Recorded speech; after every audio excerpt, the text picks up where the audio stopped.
Boa tarde a quem nos assiste, a quem vem prestigiar com a sua presença esse 28º Congresso da Abraplip. É com muita alegria que eu estou aqui, dentro deste projeto, né, de associação que já deu excelentes resultados, não é? E certamente continuará a dar. E agradeço muito ao Sérgio o convite tão simpático de estar aqui a mediar esta mesa com queridos amigos, né, que conheço há longos anos. Então, como sabem, a nossa sessão de hoje chama-se Portugal e Brasil Interlocuções, e nós temos a participação de Maria Aparecida Ribeiro, Roberto Assísilo e José Luiz Jobim. Vou começar pela querida amiga Maria Aparecida Ribeiro, que vinha conhecer primeiro na Universidade do Rio de Janeiro, na UERJ, há longos anos, e depois reencontrei com muita alegria na Universidade de Coimbra, né? Ela é efetivamente professora da Universidade de Coimbra, onde dirigiu o Instituto de Estudos Brasileiros na Faculdade de Letras, e, a partir dos muitos projetos que aí idealizou, né, aconteceu, digamos, uma espécie de ponta de lança para uma carreira internacional bastante conhecida em vários países, né, 1000 congressos, 1000 atividades, 1000 projetos, né? Então, a Maria Aparecida, como sabemos, é um dínamo, não é? E foi um dínamo principalmente a partir da Universidade de Coimbra. Tem inúmeros livros publicados, dos quais há dois que me parecem até hoje incontornáveis, que são A Mitogênese no Teatro de Bernardo Santareno e Gil Vicente, A Nostalgia da Ordem. Dois livros assim que certamente frequentaram muitas escrivaninhas de estudantes desde aqueles anos 80, não é? Então, é com grande prazer que eu tenho aqui a Maria Aparecida, que, além do mais, está já preparando um livro. Me parece que o texto que ela vai nos apresentar, né, a comunicação que ela vai nos apresentar, com o título de Nem Só com Camões e Nobre Dialogou Bandeira, já será assim, uma espécie de prévia desse livro que ela está preparando e que se trata exatamente de diálogos, não é, na literatura portuguesa e brasileira. Aparecida, é um grande prazer estar aqui, mediar essa mesa, e a palavra é sua. Muito obrigada, Gilda, muito obrigada aos dirigentes da Abraplip pelo convite, e vamos ao texto, porque a paciência das pessoas, às vezes, é mais curta do que o texto da gente. Vamos lá. Eu vou falar, não é? O texto chama-se Nem Só com Camões e Nobre Dialogou Manuel Bandeira, que é um texto para o livro futuro que se chama Manuel Bandeira de uma Língua, que é uma investigação que eu já venho fazendo há alguns anos para o Centro de Literatura Portuguesa, onde eu ainda trabalho. Apesar de condenar o fato de os poetas brasileiros procurarem macaquear a sintaxe lusíada, o que faz parte da visão modernista que buscava independentizar-se literariamente de Portugal, Bandeira mostra o seu amor pela língua portuguesa. Claro que uma língua sem fronteiras, onde caiba a língua do povo, língua errada do povo, porque ele que fala gostoso o português do Brasil.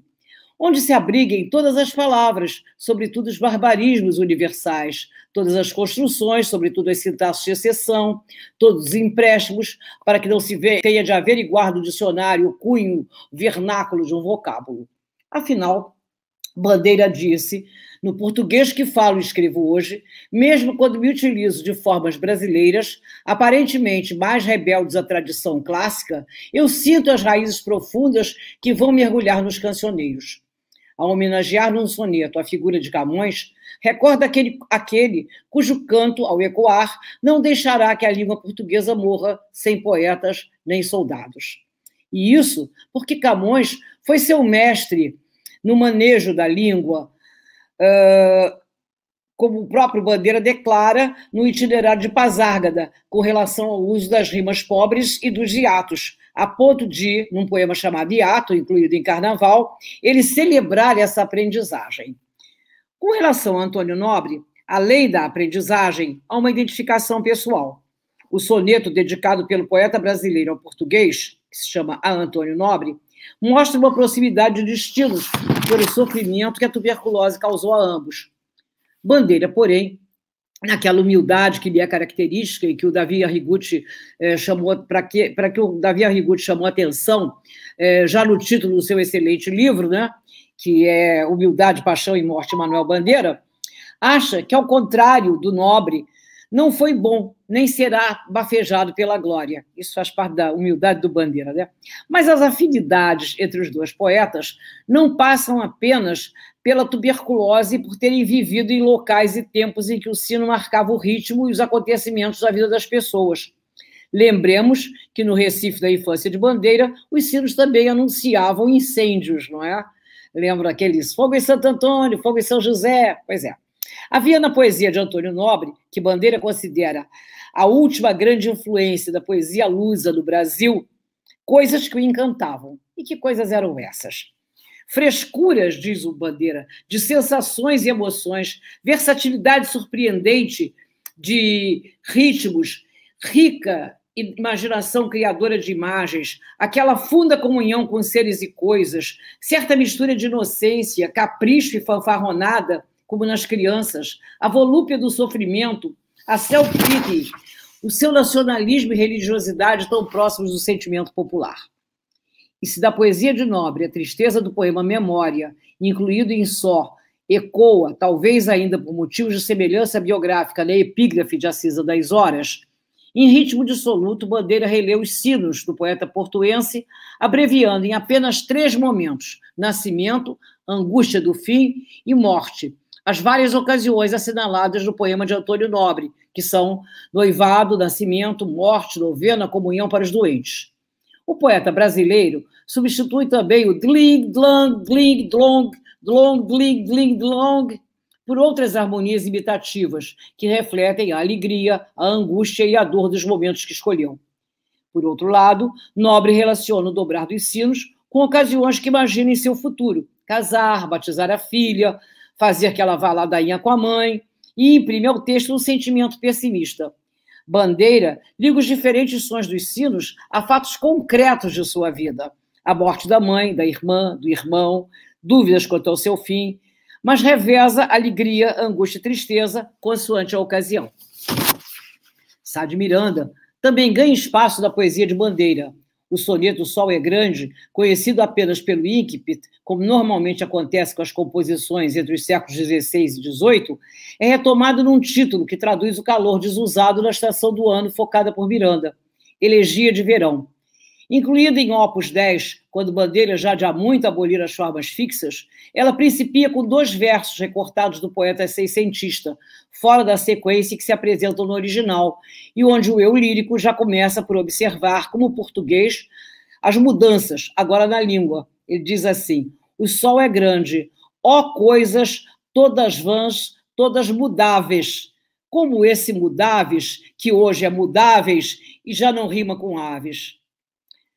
Retomando o tema da mudança, tão cara aos poetas do Renascimento, e que Sá de Miranda foca, referindo um calor desusado numa estação que só é ser fria, Bandeira, num olhar que lhe é costumeiro, compara o seu presente e o seu passado, confrontando, no caso, o verão que vive com os que viveu. Os verões antigos, do seu tempo de menino, aluno do Colégio Pedro II e morador das Laranjeiras, vêm marcados pelas carambolas ácidas, quentes de mormaço, pela água morna das caixas d'água vermelhas de ferrugem e pelas cigarras. O verão, vivido no presente, é assinalado também pelas cigarras que zinem em Laranjeira, mas que não são as mesmas ouvidas por Bandeira na infância, e as quais, retomando a desconfiança do poeta português, qual é tal coração que vós confia, o Bandeira adulto diz inconformado: não sois as mesmas que eu vi menino, sois outras, não me interessais, dei-me as cigarras que eu vi menino. No prefácio que escreve aos sonetos completos e poemas escolhidos de Antero de Quental, Bandeira, grande admirador do poeta açoriano, escreve: costuma-se apontar essa como um modernizador da prosa portuguesa. Basta, porém, a carta Bom Senso e Bom Gosto para provar que, se houve uma reforma na prosa portuguesa, ela já estava evidente no famoso escrito de Antero. No entanto, Apesar disso, é num conto de Eça de Queiroz que o autor de Evocação do Recife vai buscar o título e o mesmo tom de um dos seus poemas, Não a contundência, ou mesmo a ironia hessiana, porque Bandeira é, aliás, cultor da blague, né? Modalidade de humor bem mais leve, mas a renovação trazida pelo amor. Se no conto de Eça, o suave milagre, há um sentido social, já que o motivo essencial é o amor de Cristo pelos humildes, no poema homônimo de Bandeira, esse amor dá lugar ao sentimento pessoal. A pobreza do lar do conto hessiano é substituída pela tristeza que a casa colonial de telhas côncavas assume na ausência da adolescente clara mocidade de sua moradora. O tom de esperança que fica no ar a partir do final do conto, com o milagre da aparição de Jesus ao menino paralítico, ganha desenvolvimento no poema, pelo retorno de sua moradora, santa padroeira, visto como um milagre pelo poeta. A casa volta a ser alegre e hospitaleira. Nela, abriram rosas e o jardim refloriu. Por influência de Eugênio de Castro, um dos preferidos no tempo de A Cisa das Horas, como declara o próprio Bandeira, o poeta escreveu o Rimancete. Como o autor de Oaristos, também ele se vale de formas poéticas usadas na antiga poesia portuguesa, muitas delas de cariz popular.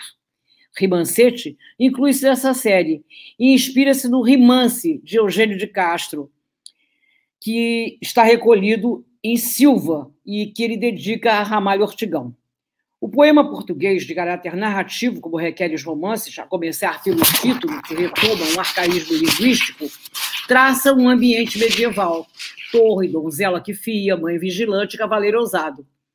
Meia-noite, a hora escolhida para que Alzenda receba o namorado em seu camarim real. Os estágios da entrega não são apenas descritos pelo narrador, como também pontuados por um diálogo entre a mãe e a moça, quer dizer, entre a mãe e a Alzenda. Nessa conversa, uma espécie de interrogatório que a mãe faz à filha, coisa que a gente já não vê mais, né? Evidenciam-se a dissimulação e a disfarçatez da rapariga, coisa que a gente costuma ver. A última bem evidente nos versos finais. Quem anda mordendo os seios, filha, aqui, ao pé de mim, é o jardineiro que morde frutas verdes no jardim. No Rimancete, o diminutivo talvez se deva ao fato de Bandeira construir um poema bem menos extenso, ou diante do seu mestre Coimbrão, ao mesmo tom narrativo, também pontuado pelo diálogo, agora entre moça e amado. No entanto, não se verifica a entrega carnal, mas a espiritual, e ao contrário da dissimulação, o que se acentua na moça é a sua virgindade, o seu pudor. A atitude de cortesia amorosa do rapaz, que se humilha ante a donzela e nos seus olhos lavados em pranto, dão ao poema um tom medievalizante. Não se pode dizer se inspirado ou não em Eugênio de Castro, Bandeira compôs A Maçã, poema escrito em Petrópolis e datado de fevereiro de 38, e incluído na Lira dos 50 anos. Embora por essa época já não fosse leitor assíduo do poeta de Coimbra, o recifense dá-lhe um título idêntico ao de uma composição incluída no livro do Eugênio, Depois da Ceifa, que reuniu composições escritas entre 1894 e 1896 e desaproveitadas por Eugênio noutras recolhas, mas que nunca foram repudiadas por ele.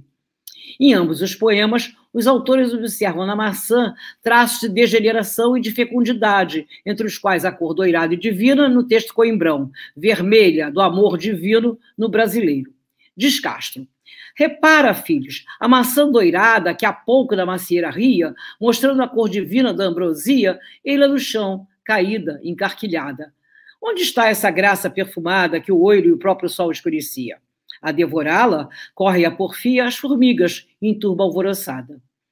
Já Bandeira observa assim: por um lado, te vejo como um seio murcho, pelo outro, como um ventre de cujo umbigo pende ainda o cordão placentário. És vermelha como um amor divino. Dentro de ti, pequenos pivídeos, palpita a vida prodigiosa infinitamente. Em ambos os poemas, nota-se o ciclo da vida. Em Eugênio de Castro, vem representado pelo fato de a maçã em decomposição servir de alimento às formigas. Em Bandeira, pela lembrança do pedúnculo, que liga o fruto à sua origem, e pelas sementes que originarão novos frutos. E com outro infinitamente, um infinitamente, o poeta, quer dizer, Bandeira, chama atenção para o permanente processo de renovação, motivo retomado de Sá de Miranda. Num olhar mais amplo, pode-se dizer que o poema de Eugênio enquadra-se numa fase de gosto neoclassicizante, já que o eu lírico dialoga com Phillis e fala da natureza. Já Bandeira, que vê a maçã como um corpo feminino, dá vida com seu olhar a uma espécie de natureza morta, forma de composição de que costuma fazer uso. Bem, Camões, Nobre, Eugênio de Castro, isto é, a maior parte dos poetas até agora citados figuram em Improviso, poema dedicado pelo autor brasileiro aos poetas de Portugal. Além deles, Dom Dinis, Gil Vicente, Bocage, Garrett, João de Deus, Junqueiro, Cesário Verde, Sá de Miranda, Sá Carneiro, Pessoa e seus heterônimos, lista que Bandeira completa com a tantos mais, a todos mais, também recebem loas. No entanto, apesar de parecer parar por aí, o poeta pernambucano acrescenta um verso que surge isolado: Glória a Teixeira de Pascoais. Alguém se poderia perguntar se Pascoais entra aí para ser destacado ou apenas para rimar com mais. A explicação é bem outra. O poema foi escrito a pedido de Joaquim Montezuma de Carvalho, então estudante de Direito da Universidade de Coimbra e filho de Joaquim de Carvalho, professor da mesma universidade e diretor de sua imprensa. Um cartão dirigido a Joaquim Montezuma, datado de 12 de abril de 1951, aponta para uma encomenda à Bandeira, que, pelos vistos, estava atrasada. É que nesse cartão, Bandeira diz assim: ao receber sua carta de 6 do corrente, rabisquei este improviso em louvor dos poetas de Portugal. Mas a gente vendo a ideia que é louvar o Teixeira de Pascoais, vê que a coisa é um pouco encomendada mesmo. Na realidade, Bandeira era admirador de Teixeira de Pascoais. Embora o nome do autor de Maranos possa aí ter entrado, que também era amigo de Montezuma de Carvalho, que fora quem lhe encomendara o texto, há outras ocasiões na correspondência com estudantes da Universidade de Coimbra em que o poeta se refere a Pascoais, ora para informar que propôs à Academia Brasileira de Letras que lhe conferisse as palmas acadêmicas, ora para dizer que teve inveja dos cortesãos, no caso Jaime Maria da Saudade, de Murilo Mendes, de Antônio Luiz Moita e do próprio Montezuma, sabendo-os na bucólica paz de São João do Gatão, em companhia de Pascoais. Juntamente com a carta, que é uma carta datada de Petrópolis, de 12 de fevereiro de 53, em que lamenta a morte do português, quer dizer, do Teixeira de Pascoais, Bandeira envia um recorte do Jornal do Comércio, com a reprodução das palavras que pronunciou por essa ocasião da Academia. Em correspondência com data próxima, de março de 54, ele pergunta se Montezuma e Moita receberam os recortes e refere Teixeira de Pascoais como grande poeta. Mas, entre Pessoa e Pascoais, opta por Pessoa, como declara da entrevista que lhe faz Montezuma de Carvalho para o suplemento Artes e Letras do jornal 1º de janeiro.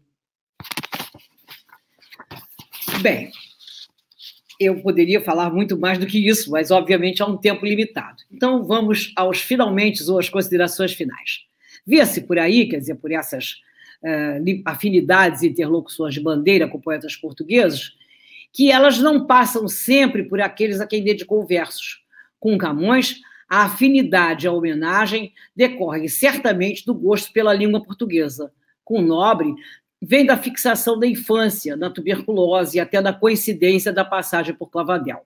Aliás, o pernambucano diz em Flauta de Papel que seus maiores perseguidores, é assim que ele diz, foram Camões, Nobre, Cesário Verde, Pessoa. Mas, curiosamente, não fala em Antero, em cuja escola ele diz que a escola de Camões, a escola de Petrarca, a escola de Dante, se pôs para fazer 1 ou 2, 3 bons sonetos. Vê-se nessa atitude mais uma interlocução que parte da ligação de Bandeira ao soneto. De Antero, Bandeira preparou a edição de sonetos completos e poesias escolhidas. Além disso, volta e meia se refere ao poeta português. Cita o último verso de um soneto dele, na crônica Meu Sobrinho Prudente, assim como o hiato que o açoriano utiliza no soneto Consulta. Antero também é exemplo por não ter sonetos descritivos, coisa que Bandeira detestava, para afirmar que isso, sonetos descritivos, é uma deturpação da natureza desse tipo de composição, fazê-la instrumento de narrativa, de pintura e de descrição. Mencionado ainda noutros ensaios literários, Antero merece uma conferência de Bandeira quando de seu centenário. Se a ligação de Bandeira a Antero, Camões e Nobre é confessa, e os versos em homenagem a Pascoais feitos a pedido, embora Bandeira diga admirá-lo a ponto de o propor à Academia Brasileira de Letras que lhe concedesse as palmas acadêmicas, que dizer da interlocução mostrada com Eugênio de Castro? Apontada por Ribeiro Couto e mostrada aqui no poema A Maçã, talvez tenha sido apagada da memória do poeta recifense. Por quê? Porque Eugênio nunca lhe respondeu a uma carta escrita de Clavadel pedindo-lhe que o ajudasse a publicar em Portugal os seus poemetos melancólicos. Muito obrigada.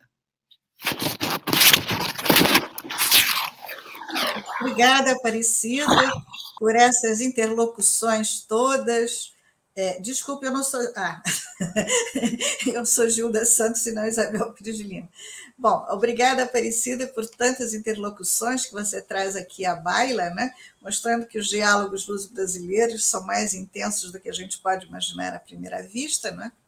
E, claro, vamos esperar comentários e perguntas, eu já tenho aqui pelo menos uma, e vamos passar, então, aos próximos. Eu vou apresentar conjuntamente o Roberto Acísilo e o José Luiz Jobim, visto que ambos vão tratar do mesmo objeto, que é o livro Portugal segundo o Brasil, que os dois editaram.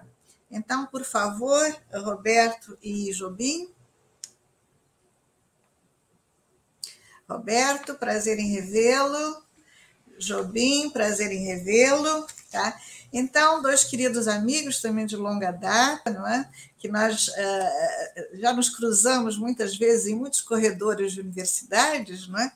Então, o José Luiz Jobim é ex-professor titular de Teoria da Literatura da Universidade do Estado do Rio de Janeiro, né, da UERJ, e é professor titular da Universidade Federal Fluminense. Claro que ambos têm uma trajetória imensa, com muitas publicações, mas do Jobim eu destaco particularmente que em 2019 ele recebeu da Associação Brasileira de Literatura Comparada o prêmio Tânia Franco Carvalhal, né, também dileta colega que muito nos honrou, né, pelo conjunto da sua obra. E o seu último livro, publicado em 2020, foi Literatura Comparada e Literatura Brasileira, Circulação e Representação. E quanto ao Roberto Acísilo, né, professor aposentado de Teoria da Literatura da Universidade Federal Fluminense, é professor titular de Literatura Brasileira da Universidade do Estado do Rio de Janeiro. Quer dizer, na verdade, é uma espécie de troca e de posição entre os dois, né? Pelo seu livro Do Mito das Musas, A Razão das Letras, de 2014, ele obteve os prêmios da Academia Brasileira de Letras, da Associação de Editoras Universitárias e o Prêmio Jabuti. E lançou recentemente o livro O Labirinto e o Plano, Textos Seminais para os Estudos Literários. Ambos transitam muito pela literatura brasileira, pela teoria literária e, claro, tem também ampla circulação internacional. Hoje os dois vão falar do livro que editaram conjuntamente, Portugal segundo o Brasil. Então, os dois têm a palavra.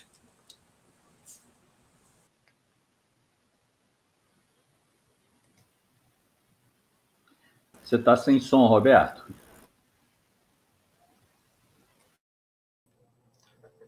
Começando de novo, eu estava sem som. Agradeço a Gilda pela apresentação afetuosa, agradeço também aos organizadores do Congresso pelo convite, e começo explicando o que eu combinei com o meu amigo José Luiz Jobim, que nós dividiríamos essa fala, sendo que me toca, primeiro, uma contextualização da gênese desse pequeno livro que nós publicamos em conjunto. Ele faz parte de um projeto que foi organizado pelo professor José Eduardo Franco e pela professora Fátima Vieira, e na ocasião em que eles conceberam o projeto, por indicação do professor Sérgio Nazar, nós fomos convidados, Jobim e eu, a escrevermos um dos pequenos volumes que integrariam essa série concebida por esses dois colegas de Portugal. O nome da série é Portugal em Jogo de Espelhos. Então, eu tenho aqui na contracapa da segunda edição do nosso pequeno volume a série de outros títulos programados para essa coleção. A coleção consiste em verificar visões, imagens concebidas a respeito de Portugal por outros países ou outras regiões do próprio Portugal. Então, para se ter uma ideia da dimensão do projeto, eu não tenho certeza se os livros aqui previstos já teriam saído ou não, acredito que não. O nosso, se não me engano, inaugurou a série, mas para vocês terem uma ideia da abrangência e também uma ideia geral da proposta, os próximos títulos da coleção, que vão seguir ao nosso já lançado, ele tem aqui na contracapa dividido em 3 sessões. Primeiro, a sessão Portugal, segundo Portugal. Aí, a série de livros previstos, por enquanto. Portugal, segundo os Açores, segundo a Beira Alta, segundo a Madeira, segundo o Ribatejo, segundo Trás-os-Montes e o Alto Douro. O outro conjunto é Portugal, segundo os países e as nações lusófonas. Além do nosso, está previsto Portugal, segundo a Galiza. Um outro bloco dessa série, Portugal, segundo a Europa. Então, há vários itens previstos, eu vou ler rapidamente. Segundo os Balcãs, a Bélgica, a Bulgária, a Escandinávia, a Eslovênia, a Espanha, os Países Baixos, a República Tcheca, o Reino Unido, a Romênia, a Rússia, a Sérvia, a Suíça e a Ucrânia. E um quarto bloco, Portugal, segundo o mundo, previstos. Um volume, segundo os Estados Unidos, outro volume, segundo o Japão. Bem, então, nossa fala, claro, vai se concentrar aqui na nossa contribuição para essa série. Me pareceu uma ideia assim, muito, muito criativa, muito original, muito substanciosa, né? Essas várias visões de Portugal construídas em outros estados nacionais, ou outras regiões que mantenham contato com Portugal, no caso, evidentemente, do Brasil. Então, eu queria pedir a Alessandra, que está nos ajudando aqui, que ela compartilhasse a tela em que eu mandei um pequeno roteiro da minha exposição, que reflete, ponto a ponto, o que vocês poderão ler na íntegra no próprio volumito, que está à disposição na internet também. Alessandra, será que era possível você fazer a projeção? Sim, está aí. Bom, para eu não me perder aqui na minha exposição, que eu espero também não extrapolar o tempo que me foi concedido, eu fiz aqui esse pequeno roteiro, né? E o primeiro tópico é uma tomada de posição que é a seguinte: por 300 anos, Brasil e Portugal tiveram uma história comum, claro, né? Até a independência, o Brasil fazia parte do Império Português. Então, no nosso entendimento, meu e do Jobim, só tinha sentido a gente verificar a imagem que o Brasil tem de Portugal depois que o Brasil, digamos assim, saiu de Portugal, né? Isso acontece, como nós sabemos, com a chamada independência.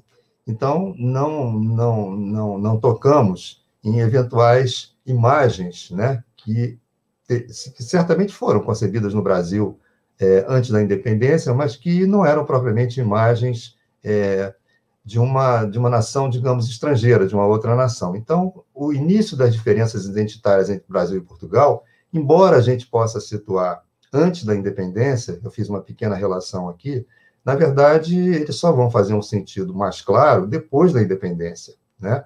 Porque depois da independência vai haver uma espécie de esforço brasileiro no sentido de encontrar uma identidade própria que seja distinta da identidade de Portugal. Isso não era, digamos, uma pauta, não era uma coisa concebida ou não era um objeto de luta, né, antes da independência. Então, aqui no tópico 2, um pouquinho acima, por favor, Alessandra. Um pouquinho abaixo, melhor dizendo, sim. A gente tem aqui antecedentes, né, desse esboço de uma identidade brasileira por oposição à identidade portuguesa, antes da independência.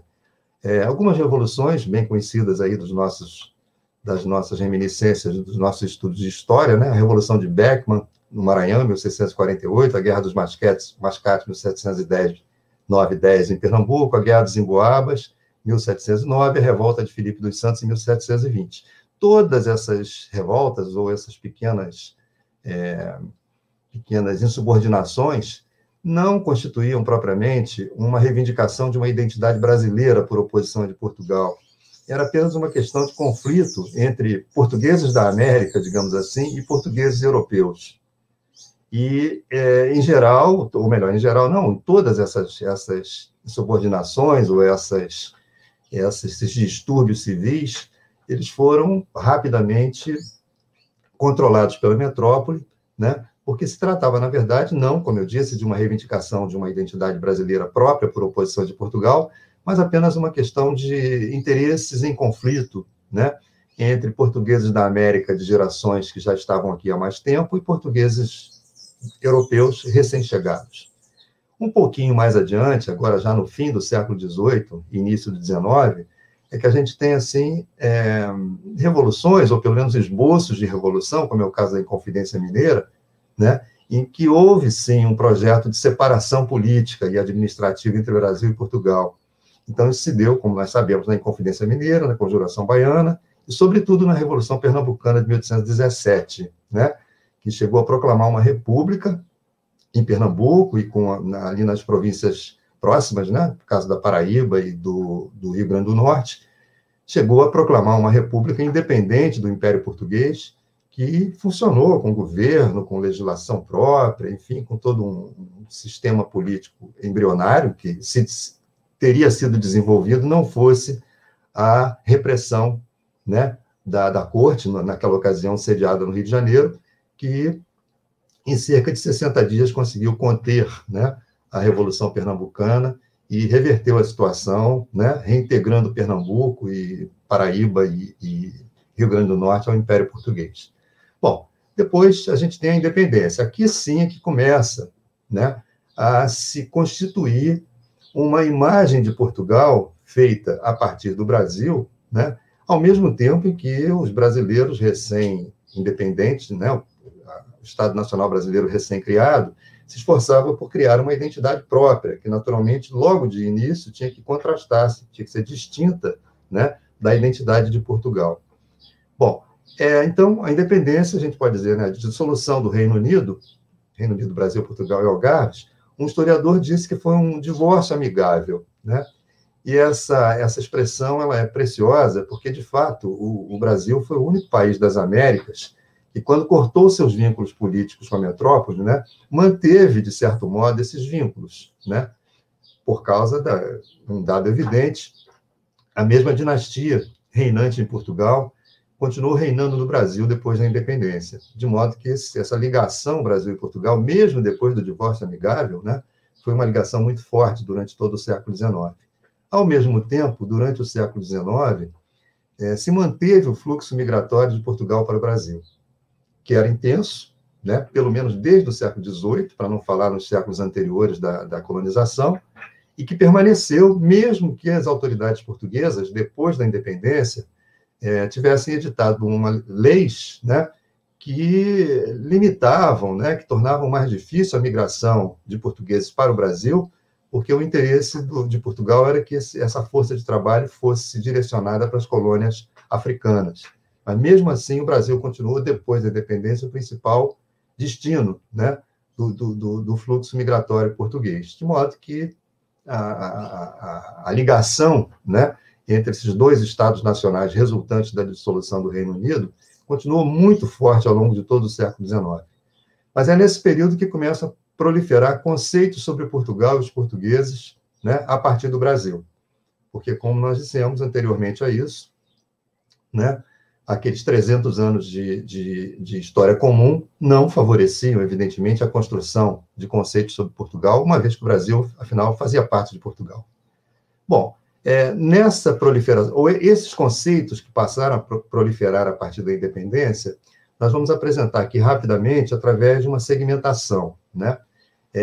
O primeiro segmento é verificar esses conceitos no plano de uma política oficial, né? No plano digamos assim, de pronunciamentos do governo, né? Então, nesse plano, logo no século XIX e ao longo do XX afora e ainda no século XXI, prevaleceu fortemente o que nós podemos chamar de uma lusofilia, ou seja, os governos sucessivos brasileiros sempre protestando, né, uma proximidade, né, uma fraternidade muito profunda com Portugal, a ponto de, no Brasil, né, ter sido criado nesse plano da diplomacia, nesse plano da política oficial, o conceito de mãe pátria em relação a Portugal. Isso, então, no campo da cultura oficial. No campo da cultura erudita, aqui eu me refiro às ciências sociais, à historiografia, à literatura, a gente tem uma situação um pouco menos homogênea, né? Um pouco mais matizada. Então, aqui nós podemos subdividir, né? E verificar, descrever esses conceitos, primeiro no plano da historiografia e nas ciências sociais. Pode subir um pouquinho, Alessandra, por favor? Isso. Bom, no plano da historiografia e das ciências sociais, a gente tem uma situação, assim, um pouco, digamos, ambígua, um pouco contraditória, podemos dizer assim, né? Porque, por um lado, tanto as ciências sociais quanto a historiografia, desde o século XIX, né, se dedicaram a celebrar a independência, né? Mas, por outro lado, também louvar a obra do colonizador, né? Isso é o que a gente encontra, por exemplo, que a gente surpreende, né? Nos manuais de história, sobretudo naqueles escolares, né? Em que os portugueses são sempre qualificados como os descobridores do Brasil, ao passo que os franceses, por exemplo, são chamados de invasores, né? Então, nessa qualificação, portugueses descobridores, franceses invasores, né? A gente já vê aqui um certo viés, né, de louvação da obra do colonizador. Quer dizer, os grandes feitos da história de Portugal, por exemplo, a expulsão dos holandeses no século XVII do Nordeste, né, são também grandes feitos, né, assim, da história do Brasil, né? Então, há essa oscilação aqui, ou essa ambiguidade. Um outro campo também, né, no nível da historiografia e das ciências sociais, que a gente vê, né, uma imagem de Portugal, uma representação de Portugal, é o que foi construído no âmbito do que se vem chamando luso-tropicalismo de Gilberto Freire, né? A obra de Gilberto Freire procurou exaltar a capacidade portuguesa de conviver com diferenças étnicas, né? Como se os portugueses tivessem uma espécie assim de feeling ancestral, né? Atávico, né? Para lidar com os indígenas, para lidar com os povos da África, né? E o Brasil, né, teria sido fruto desse processo, né? De modo que na obra do Gilberto Freire tem muito essa ideia de uma aproximação profunda, né, entre Brasil e Portugal, né?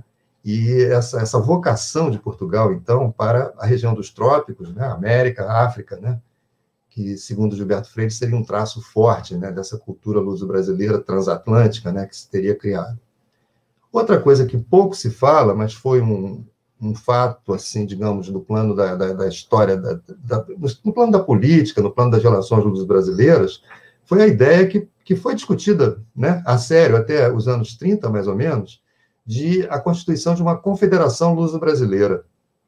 Quer dizer, essa ideia da confederação luso-brasileira surgiu em Portugal no início do século, né, quando Portugal temia pelo controle das suas colônias na África, no Atlântico Sul, sobretudo, né, o caso de Angola, sobretudo, e também de Moçambique, no Oceano Índico, né, no sul da África, né, porque era um momento de afirmação do colonialismo alemão e britânico, que ameaçava as possessões portuguesas na África, né, de modo que houve um movimento do governo português no sentido de envolver o Brasil nesse controle, né, criando uma espécie assim de aproximação que daria a Brasil e Portugal um controle pleno do Atlântico Sul.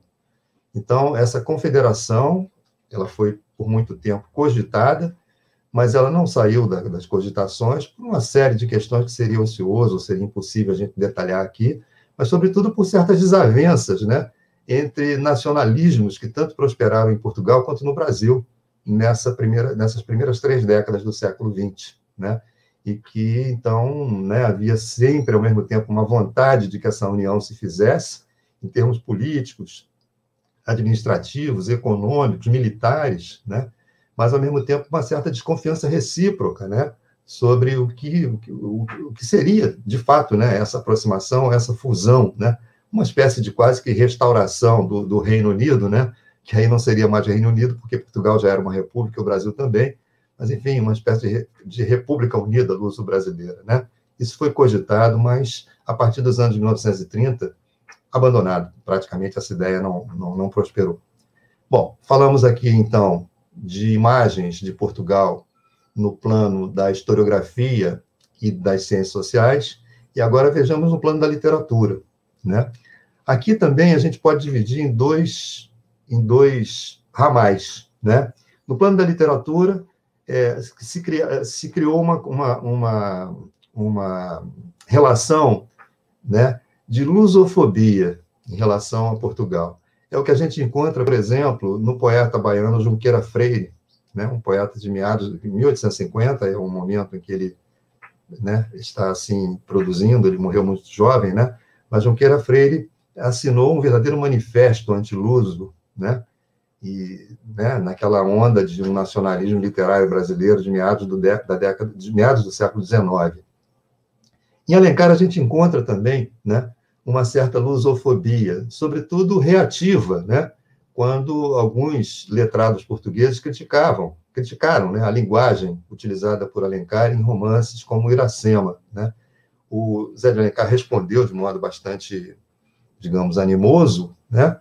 E, nesse sentido, também no Alencar a gente nota, né, uma certa lusofobia, pelo menos no que tange a questão da linguagem, porque ele julgava que havia uma espécie de pretensão de letrados portugueses, né, de legislar sobre a língua literária brasileira, né? Embora fosse português, ela teria um estilo nacional, né, pelo qual o Alencar propugnava. E outra instância também assim de lusofobia, a gente vê no modernismo brasileiro, né, da década de 1920. Por outro lado, essa lusofobia sempre conviveu com o movimento oposto, uma intensa lusofilia, que a gente vê, por exemplo, em Gonçalves Dias, né, em Álvares de Azevedo, e Manuel Bandeira, né, sobre as relações de Manuel Bandeira com Portugal foram belamente descritas e apresentadas aqui pela nossa colega Aparecida. No campo da literatura, então, tanto quanto a gente viu aqui no campo da historiografia, né, existe, ao mesmo tempo, uma celebração da independência e uma louvação da obra do colonizador. É o que a gente vê nas obras de Alencar, basta lembrar do Iracema, né, a ideia lá do guerreiro branco, né, e da Confederação dos Tamoios, do Gonçalves de Magalhães, em que ele, ao mesmo tempo, exalta a bravura, né, dos índios tamoios, que se surgiram contra o domínio dos portugueses, né, mostra a bravura desses índios, mas também assinala as razões dos portugueses, né? Que, afinal, eram os descobridores, né? A ideia de Portugal, os portugueses são os descobridores, os franceses, os invasores. Bom, um outro nível que a gente pode distinguir para verificar essas imagens de Portugal construídas no Brasil, né? A gente vê no campo da historiografia literária, né? Então, aqui no campo da historiografia literária, eu acho que é razoável a gente distinguir entre uma posição unionista, quer dizer, alguns autores, alguns historiadores da literatura que propuseram que a literatura do Brasil não era distinta da de Portugal, né? Ela fazia parte, não tinha... ela, na verdade, estaria unida a Portugal e não separada. Então, Álvares de Azevedo é um que, né, num famoso ensaio, quer dizer, não diria famoso, mas num extenso e importante ensaio chamado Literatura e Civilização em Portugal, ele defende essa ideia de que as letras do Brasil não têm por que se separar das de Portugal, que era uma reivindicação de contemporâneos dele, Álvares de Azevedo, né, historiadores brasileiros que propunham, né, uma história da literatura brasileira, e o Álvares de Azevedo dizia que isso não tinha sentido, porque a história era da poesia ou da literatura da língua, né? Outros dois importantes historiadores da literatura do século XIX, Fernandes Pinheiro e Sotero dos Reis, também foram unionistas, né? Basta que a gente lembre que o manual de historiografia, um dos pioneiros, né, do Fernandes Pinheiro, se chamava Curso de Literatura Nacional. E, apesar desse adjetivo nacional, a maior parte desse curso é constituída pelo estudo dos períodos e dos autores da literatura de Portugal. Isso num livro só, Curso de Literatura Nacional. Sotero dos Reis, também um dos pioneiros da historiografia literária do Brasil, né, publicou em 5 volumes uma obra que é assim, pioneira tanto em relação ao Brasil quanto em relação a Portugal, um livro chamado Curso de Literatura Portuguesa e Brasileira, em que ele tangencia a ideia da separação, mas, no fundo, a gente vê que o pensamento dele era muito mais por uma justaposição das duas literaturas ou pela união delas, pura e simplesmente. Mas a gente tem também, agora eu peço para a Alessandra suspender um pouquinho mais aqui a tela, tem também a posição oposta, que é a posição separatista. Quer dizer, autores que diziam, que defenderam a tese de que a literatura do Brasil era distinta da de Portugal e tinha uma história própria.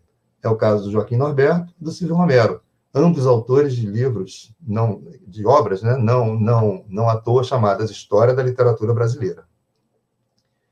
Um outro campo em que a gente pode fazer essa distinção, ainda que no nível da cultura erudita, é quanto ao ensino de literatura. Isso, a gente pode dizer que no Brasil é um verdadeiro culto da literatura portuguesa. Em que sentido? No século XIX, quando se começa a ensinar nas escolas literatura nacional, literaturas nacionais em geral, né, aparecem lá simultaneamente literatura portuguesa e literatura brasileira, sempre nas escolas, né? E com uma carga horária de literatura portuguesa, aliás, superior à dedicada à literatura do Brasil. No século XX, continua essa tradição, não mais com o predomínio de uma carga horária da literatura portuguesa, mas numa situação de equilíbrio, de equivalência, coisa que no século XX prevaleceu e hoje, né, ultimamente, a gente tem um movimento contrário, a literatura brasileira, em geral, tem uma carga horária maior nas universidades, mas não é o caso, por exemplo, na minha universidade, né, na Universidade do Estado do Rio de Janeiro, onde literatura portuguesa e literatura brasileira, desde sempre, né, tem uma carga horária paritária, né? Portanto, a literatura portuguesa, por muito tempo, foi a única literatura, digamos, estrangeira, né? Não cabe muito esse adjetivo em relação a Portugal, mas, digamos, a única literatura estrangeira que, pela legislação brasileira, devia ser ensinada de forma compulsória, né? Fazia parte do currículo, né, que a lei brasileira impunha para as universidades. Bom, um outro campo também da cultura erudita, em que a gente pode ver essa questão das relações de imagens, né, criadas no Brasil a respeito de coisas de Portugal, é o que nós chamaríamos de vernaculismo, né, e a celebração poética da língua portuguesa, né? Quer dizer, no Brasil, no início do século XX, né, mesmo depois do modernismo, até a década de 1930, pelo menos, né, dominar a língua portuguesa, do ponto de vista dos eruditos, dos letrados, era uma espécie assim, de dever cívico, né? E a figura que talvez represente de um modo hoje até caricato isso é Rui Barbosa, né? Quer dizer, saber falar bem o português, como se dizia naqueles tempos, né, era uma obrigação de qualquer brasileiro que se prezasse, né? Era uma questão, então, de dever cívico, né? O culto da língua portuguesa na visão desses vernaculistas, né? E a gente tem que lembrar também as belas celebrações poéticas da língua portuguesa, né? Aliás, eu só conheço essas celebrações feitas por autores brasileiros, não me recordo assim do mesmo amor pela língua portuguesa, certamente existe, mas não manifestado através de poemas, pelo menos que eu saiba, né?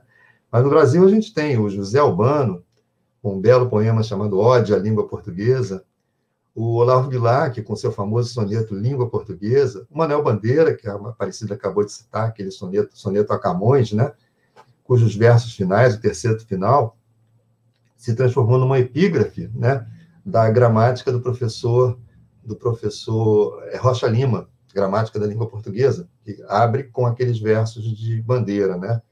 Não morrerá sem soldados nem poetas, a língua em que cantaste rudemente, as armas e os barões assinalados. Bom, no campo da cultura popular, um terceiro, né, campo em que a gente pode ver essas imagens de Portugal construídas no Brasil, a gente tem uma situação mais assim matizada, digamos, né? Por um lado, desde o século XIX e até antes, né, existe uma repulsa agressiva pelos portugueses, né? Então, o gentílico português, por exemplo, né, o natural de Portugal, né, no Brasil, proliferou uma verdadeira lista, né, de termos pejorativos, até injuriosos, né, em relação ao português. Então, uma espécie de repulsa agressiva, uma coisa que, de certo modo, se compreende por causa da questão dos ressentimentos, né, da colonização, e mesmo da presença na vida econômica, né, de portugueses migrantes que vinham aqui para o Brasil e, às vezes, eram endinheirados e eram mais poderosos economicamente do que os nacionais, né? Então, tudo isso explica, né, essas designações. Eu vou ler aqui rapidinho, porque chega a ser curioso, uma lista em ordem alfabética, né? Em várias épocas e momentos diferentes, né? Verdadeiros insultos dirigidos aos portugueses, né, no Brasil. Então, em vez de português, está em ordem alfabética, que é a listinha que nós publicamos no nosso volumito, são chamados de abacaxi, bicudo, boaba, boava, emboaba, candango, caneludo, chumbinho, cupé, cutruca, jaleco, japona, labrego, marabuto, marinheiro, maroto, marreta, mascate, matruco, mondrongo, novato, parrudo, pé de chumbo, portuga, puçá, sapatão, talaveira. Quer dizer, não são poucos, né, os gentílicos pejorativos que circulam ou circularam no Brasil em relação ao português. A tal imagem, né, negativa, né, uma repulsa agressiva, né, que se criou no Brasil em relação aos portugueses. Por outro lado, nós temos também o que eu chamaria de irreverência crítica bem-humorada, que é o que a gente encontra nas famosas piadas de português, que foram muito, assim, frequentemente renovadas no Brasil. Eu acho que dá para a gente imaginar que isso desapareceu praticamente, né, da nossa cultura popular a partir lá da década de 1970, 1980, talvez porque o fluxo migratório português tenha cessado, né, ou se tornado irrelevante a partir somente dessas décadas mais próximas de nós. E, por fim, tem uma outra imagem no campo popular, né, que é uma imagem idealizada, né, de Portugal, né, que envolve assim, uma afetividade muito grande, que é o uso dessa expressão Santa Terrinha em relação a Portugal, né, muito comum entre brasileiros, pelo menos brasileiros do Rio de Janeiro. Eu não sei se isso pode se generalizar para o Brasil todo, né? Mas aqui no Rio de Janeiro, até por causa dos migrantes que foram muito numerosos até os anos 70 e 80, né? E os portugueses se referiam ao seu país assim, a Santa Terrinha, né, de modo carinhoso e saudoso. Isso impressionava sempre muito, né, a imaginação brasileira. E as pessoas, então, repetiam essa expressão, e todo mundo tinha assim, uma vontade muito grande de conhecer Portugal, né, num tempo em que isso não era muito fácil, né, por causa das distâncias, do custo da viagem, da estadia, etc. Mas, enfim, essa expressão Santa Terrinha, né, no campo da cultura popular, é uma espécie de contraponto a essa repulsa agressiva, né, ou então a irreverência crítica, né, em que o português é sempre o sujeito de pouca inteligência, né, um sujeito incapaz de entender o óbvio, né, mas que vai, assim, sempre temperada com uma espécie, assim, de carinho brasileiro também, né, como se os brasileiros que contam as piadas soubessem que, de certo modo, a piada também é para eles, ou eles são, né, objetos da piada, na medida em que são quase todos, né, descendentes, têm assim, uma ascendência, né, portuguesa próxima, né, de modo que contar piada sobre o Manuel, o Joaquim ou a Maria, que são inevitavelmente o nome dos personagens portugueses das piadas, né, é, de certo modo, contar uma piada sobre si mesmo, ou sobre os seus pais, ou sobre seus avós, né. Então, embora haja uma irreverência crítica, existe um bom humor, né, que tangencia essa afetividade que a gente vê aqui na expressão Santa Terrinha. Bom, gente, eu espero que eu não tenha extrapolado muito o meu tempo, e que nós possamos ouvir também o nosso amigo, nosso colega, o professor José Luiz Jobim. Muito obrigado. Bom, olá a todos. Estou sendo ouvido? Está sim, professor. Então tá ótimo. Muito bem. Eu vou aqui só fazer uma breve complementação a essa fala do Roberto, que também foi breve, diga-se de passagem, porque o assunto é muito vasto, né? E aquilo de que eu vou tratar nessa minha breve intervenção é a questão da língua, né? E eu queria chamar a atenção sobre essa questão, porque, de fato, ela tem um lado que diz respeito a Portugal e Brasil, mas, por outro lado, ela está inserida em questões mais amplas, que não dizem respeito apenas aos dois, né? E isso também não é nenhuma novidade, né? Porque desde do João de Barros, né? O João de Barros ficou famoso por uma parte, né, da sua gramática, na qual ele dizia que era melhor que a gente ensinasse a Guiné do que fôssemos ensinados por Roma. Então, veja que aí já tem uma colocação aí dele, né, que era de afirmação do português como uma língua nacional e da sua possibilidade de status igual ou assemelhado ou análogo, né, ao prestígio que tinha o latim de então, né? Mas isso também, até em relação a esse tipo de atitude, foi precedido pelo Dante, né, que escreveu também um livro argumentando a favor também de um vernáculo italiano, né, que deveria também ser considerado como uma alternativa ao latim, e isso entre 1302 e 1305, né?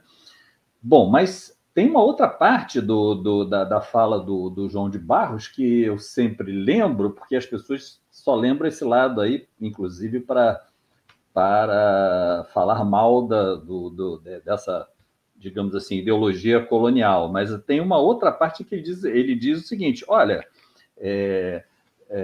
essa é a nossa língua, é a que nos expressa, né? Então não devemos ter vergonha dela. E é interessante porque quando se coloca, então, ou passa a se colocar no século XIX, né, a questão das línguas como uma questão literária e dentro de um sistema que é cosmopolita, né, essa palavra usada no XIX, depois no XX nós vamos usar outras palavras para designar isso, você vai ter essa questão dos status diferentes das línguas, né? E que é tratado diferentemente, né, nesse ambiente internacional, né? Mesmo aqueles que pretendiam ser mais abrangentes, mais abertos, né? Como era o caso, por exemplo, do Hugo Meltzl e do Samuel Brassai, que fundaram o primeiro periódico de literatura comparada em 1877, e propunham uma decaglossia, quer dizer, 10 línguas que seriam utilizadas para se trabalhar literatura, né, ou as 10 literaturas seriam mais importantes, uma dessas línguas era o português, né? Mas vejam, 10 línguas realmente não conta do recado, né? Porque o volume de línguas até na própria Europa era muito maior do que isso aí, né? Então, essa questão da língua, né, ela é uma questão candente, né, principalmente no pós-independência, né? E no caso nosso, até se fizermos quadros comparativos, vejam que, de alguma maneira, o português, no caso do Brasil, ele se transformou numa língua nacional não autóctone, né? Como o inglês nos Estados Unidos ou como o espanhol na maioria das antigas colônias espanholas aqui na América, né? Quer dizer, não era uma língua originária aqui das Américas, né? Mas passou a ser, né? Na medida em que as várias sucessivas gerações passaram a utilizá-lo como sua língua, né? E isso daí a gente só vê essa diferença assim de uma maneira mais clara quando você faz uma comparação com outros lugares em que a banda não tocava bem assim, né? Por exemplo, né, o caso das antigas colônias portuguesas na África, né? Ou o caso das antigas colônias inglesas e francesas também na África, né? Tem toda uma discussão dos anos 60, né, que era uma discussão literária, né, que rolou solta no Congresso de 1860 de escritores africanos, que era o seguinte: bem, afinal de contas, o que eles iam fazer em relação à eles, os escritores africanos, em relação à sua produção literária? Então, havia os que achavam que deveriam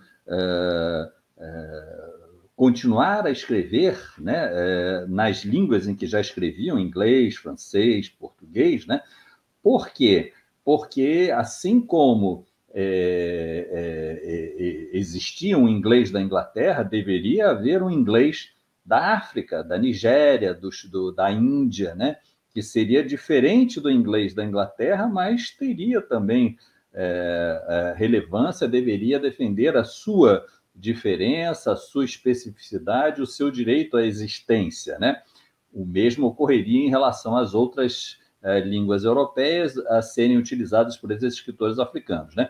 E havia outros escritores que argumentavam, isso foi escrito, debatido, né? argumentavam o seguinte: olha só, mas veja, essas línguas europeias aqui, elas chegaram para povos que já tinham uma tradição, uma civilização, né? E que mesmo no momento em que acabou a colonização europeia, continuaram existindo, né? Então, nós, escritores africanos, se quisermos falar para o povão dos nossos países, devemos falar em línguas africanas. Houve o caso, inclusive, de escritores passaram a escrever em línguas africanas, embora antes escrevessem em línguas europeias, né? Mas vejam, então essa era uma discussão presente, forte, né? E que não existiu aqui no caso da pós-independência aqui brasileira, porque embora houvesse uma série de argumentações, né, acerca da língua, né, nunca foi levada adiante uma atitude de vamos abandonar esta língua e usar outra, né? Embora, claro, né, o Gonçalves Dias ele vai dizer, olha, será que nós temos que continuar falando e escrevendo como uma população de 4 milhões de habitantes, que era o que tinha Portugal naquela época, ou devemos pensar no português como essa língua de um país de 9 milhões de habitantes, que era o que tinha na época em que o Gonçalves Dias escreveu essa carta, né, para o seu grande amigo, né? Então, isso estava posto, mas ele próprio, Gonçalves Dias, né, ele era um grande defensor do uso da língua portuguesa, né, e de uma continuidade de uma tradição que viria de antes, né? Então, ele até diz que ele achava que o governo devia comprar, né, livros dos clássicos, né, e educar a juventude através deles, porque era assim que se poderia aprender a expressão, né?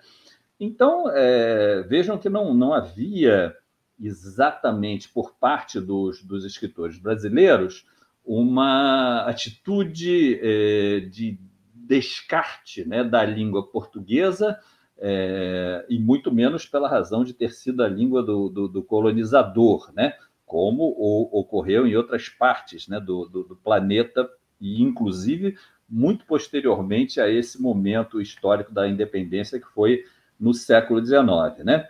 Agora, isso não significa que não tenha havido questões pontuais muito relevantes, né, literariamente, dessa discussão, né? A primeira delas, eu creio, porque foi uma discussão muito ruidosa no XIX, né, foi aquela gerada pela publicação no Jornal do Comércio de uma, digamos assim, carta, né, do José da Gama e Castro, que era um miguelista expatriado que vivia aqui no Rio de Janeiro, na ocasião, e que escrevia lá no jornal ensaios laudatórios ao gênio inventivo português, e que escreveu como uma dessas matérias laudatórias, uma em homenagem ao português Bartolomeu Lourenço, ao padre Bartolomeu Lourenço. E aí, um gaiato lá eu não sei, que às vezes era até da própria redação, né? Porque essas cartas dos leitores, né, no século XIX, com frequência, elas eram feitas pelos próprios caras da redação. Mas assim, então o gaiato pegou e escreveu assim: legal, acho que realmente o cara era genial, o padre Bartolomeu Lourenço. Só tem esse detalhe, é que ele era brasileiro, né? Ele não era português. E aí o Gama e Castro ficou furibundo e escreveu na sequência, né? Respondendo, batendo pesado e começando o argumento pelo seguinte: olha só, primeiro que é o seguinte, o Gama e Castro viveu num momento em que não tinha Brasil, era tudo Portugal, então, portanto, ele era português. Em segundo lugar, né, você tem a questão da língua no que diz respeito à literatura, que é a seguinte, né, a literatura não deve tomar o nome do território, né, Porque se ela tomasse o nome do território, toda vez que houvesse uma independência, isso significaria a mudança da designação da literatura, né? Então, se a Inglaterra invadisse a França, ia virar literatura inglesa, aquilo que se fazia na França, né? Então, que não é na base do território que se deve definir as literaturas, mas sim na base da língua, né? E aí ele argumenta o seguinte: olha, na verdade não existe esse negócio de literatura boliviana, literatura argentina, literatura chilena, o que existe é a literatura espanhola, porque vale a língua, né? E, da mesma maneira, também não existe literatura brasileira, né? Porque o que existe é a literatura portuguesa, já que a literatura deve tomar o nome da língua, né? Então, vocês podem imaginar o tamanho da encrenca, né? E o quanto isso já não gerou no século XIX em termos de discussão, né? E o Roberto mencionou também o outro tópico que é interessante visualizar aqui, que foi exatamente a recepção do José de Alencar, né? E é famosa essa resposta que ele dá ao Pinheiro Chagas, né? Esse crítico português, que diga-se de passagem, a crítica que ele fez ao livro do Zé de Alencar era uma crítica positiva. Vocês ficariam satisfeitos se fossem escritores, né, com o que ele dizia, né? Ele falava muitas coisas positivas sobre o Zé de Alencar. Mas onde é que ele pegava, né? Pegava na questão da língua, né? Então, dizia que o Zé de Alencar ele não usava o português do modo como deveria ser usado. E qual era o modo como deveria ser usado? O modo como ele o Pinheiro Chagas, achava que deveria ser usado, que era o modo como os portugueses utilizavam, né? E é interessante até, assim, em termos do 19, né? Assinalar isso, porque você tem uma série de argumentos que passam pela língua e que são muito engraçados, porque eles, de alguma maneira, em diferentes lugares, os contrastes e semelhanças que aparecem. Por exemplo, o Pinheiro Chagas, ele argumenta dizendo o seguinte: olha, por que os brasileiros estão querendo ser diferentes aqui dos portugueses? Ficam usando essa língua de um jeito. Então ele usa até, ele até diz assim, ele parece um trôpego, né, que vai tropeçando aqui pela estrada, né, na própria língua, né, em vez de usá-la como deveria ser o caso. E aí ele diz: olha, mas os norte-americanos não se diferenciam dos ingleses, eles escrevem tal qual os ingleses escreviam, assim como também os sul-americanos ex-colônias espanholas fazem a mesma coisa, né? E aí ele dá os exemplos. Agora é o seguinte: todos nós sabemos que não foi bem assim que a banda tocou, né? Muito pelo contrário, né? Havia argumentações favoráveis, né? Nesses outros lugares também a essa diferença. E tem, inclusive, aquela famosa frase, no caso da língua inglesa, que é atribuída, eu já havia atribuído ao Bernard Shaw, já havia atribuída ao Oscar Wilde, né, que é: os Estados Unidos e a Inglaterra são dois países separados pela mesma língua, né? Então, obviamente que isso não havia nenhuma consensualidade em torno dos termos em que isso era tratado aqui nas Américas, né? Mas, enfim, então eu estou aqui chegando aqui ao meu limite, então eu vou deixar aqui para outras observações e questões aí serem feitas a partir da intervenção, se houver, da nossa audiência aí. Obrigado. Muito obrigada, Jobim, muito obrigada, Roberto. Agora peço que todos reapareçam aqui na tela para conversarmos. Falta a Aparecida, pronto, já está Aparecida. Bom, pelo que eu vi aqui no chat, não houve perguntas nem comentários além das saudações. né? Além dos elogios, né? Muito bom e parabéns aqui, vários. Né? Então, eu pergunto se entre vocês teriam comentários a fazer, senão eu já abro aqui já abro o meu repertório. Olha, eu tenho uma coisinha para falar, sim. Sim, Aparecida, então diga. Olha, é o seguinte, eu acho que quando a gente faz um esquema, é claro que o esquema abole muita coisa, tem que ser o principalíssimo. Sim. Mas o Gonçalves Dias, lá no esquema, está apenas com uma lusofilia. E o Lusófilo, pode ser lusófilo,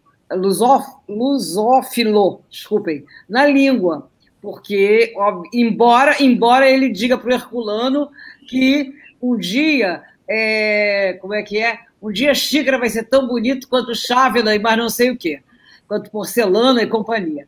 Mas, e também porque ele tem uma lusofilia no sentido de que ele faz versos à Princesa Santa, né? que é a Princesa Santa Joana. Mas ele tem, no canto do Piaga, uma lusofobiazinha. Eu andei procurando aqui o canto do Piaga, eu não podia me mexer muito, senão ia fazer barulho, qualquer coisa assim, mas consegui aqui, no meu celular, um pedacinho do canto do Piaga que mostra bonitinho. Vai falando, né, que chegou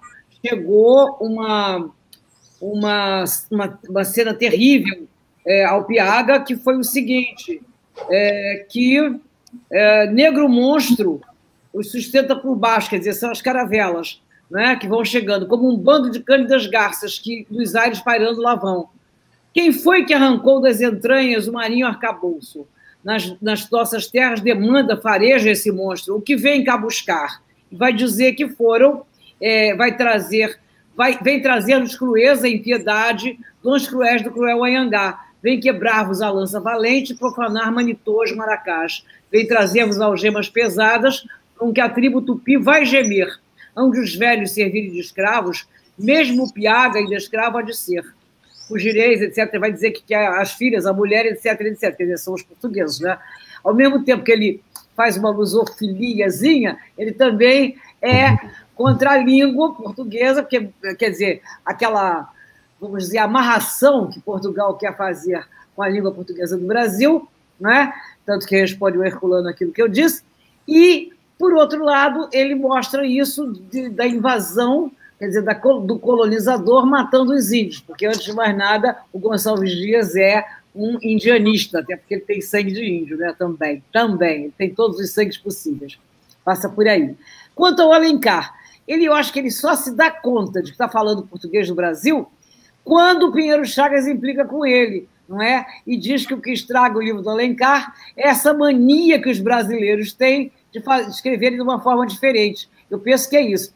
Mas depois há uma coisa curiosa. O Pinheiro Chagas faz um livrinho chamado A Virgem Guaraciaba, que nada mais é, a gente nota assim, vários trechos, imitações de Iracema. É curiosíssimo. Vocês querem comentar, Roberto, Jobim? Posso sim. Bom, Aparecida, você tem toda a razão. O Gonçalves Dias, como muitos autores, né, tem essa ambiguidade, né, essa oscilação. No caso da questão do indianismo, você tem toda a razão. O Gonçalves Dias, se você confrontar o indianismo do Gonçalves Dias com o indianismo do José de Alencar, né, em termos de hoje, a gente talvez pudesse dizer o seguinte: o indianismo do Gonçalves Dias é um indianismo antropológico e de esquerda.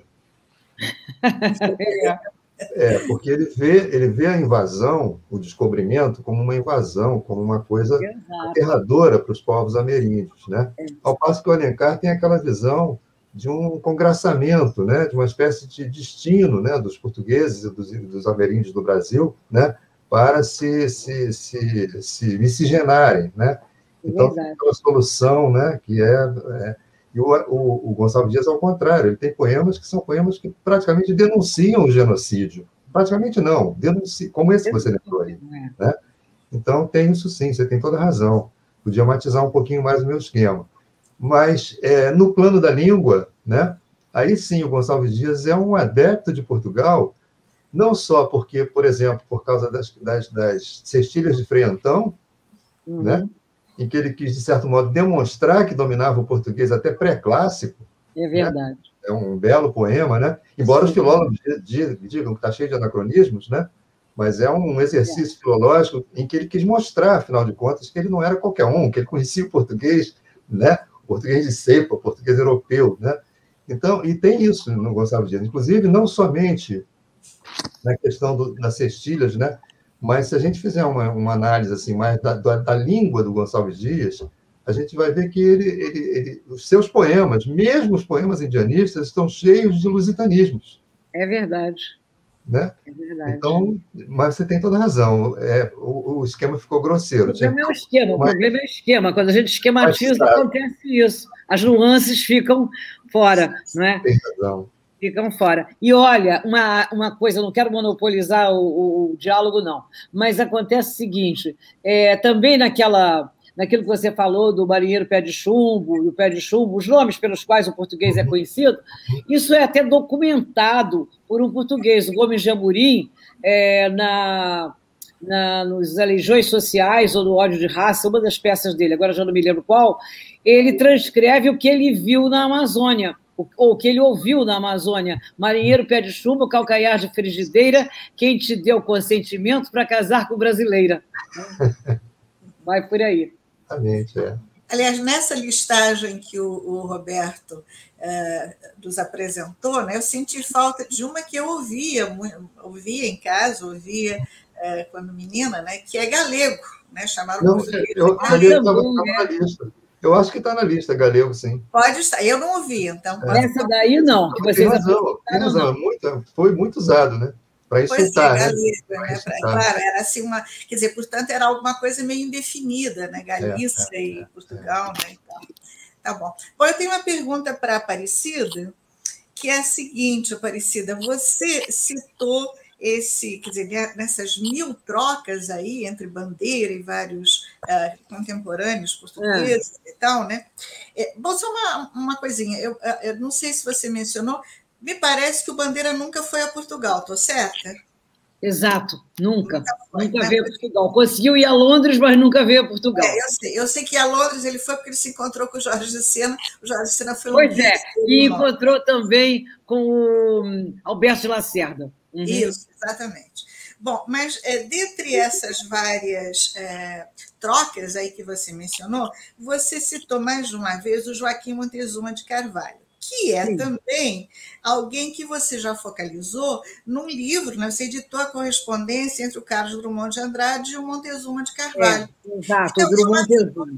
Pois é, então é uma figura assim, muito circulante. Eu queria que você falasse um pouco mais dessa figura do Joaquim Montezuma de Carvalho e eventuais outras relações que ele tenha tido com brasileiros. Tá? Olha, o Montezuma, como eu disse, era filho do Joaquim de Carvalho, que era diretor da imprensa da Universidade de Coimbra. E foi estudar direito aqui. Não é um poeta.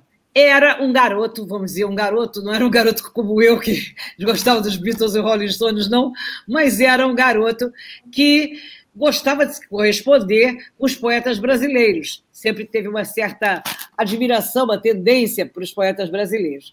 E eu consegui a correspondência dele com o Carlos Drummond, porque o Drummond era um colecionador, vamos dizer assim, e um guardador de cartas, não é?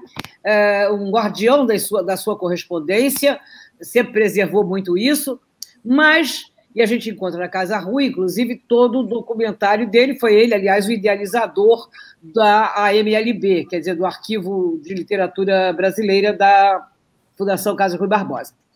Mas, infelizmente, as cartas do Bandeira, infelizmente não, felizmente, as cartas do Bandeira para o Montezuma, que não existe quase nada do Bandeira na Casa Rui.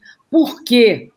Porque quase nada do Bandeira, não, quase nada do que mandaram para o Bandeira na Casa Rui, porque depois que o Bandeira morreu, passaram-se, parece que uns 2 ou 3 anos, para que a Casa Rui pudesse recolher na casa da Maria de Lourdes Heitor de Souza, que então era a prima, que era a prima, e então era a namorada, vamos dizer assim, do Bandeira, a correspondência, que eu sei que foi pegada lá em cima de um sofá, jogada. Bom, isso é a primeira coisa.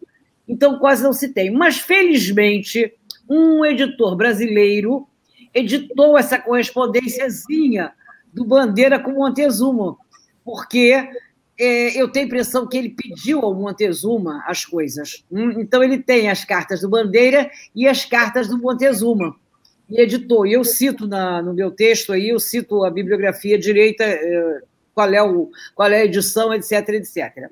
Muito bem.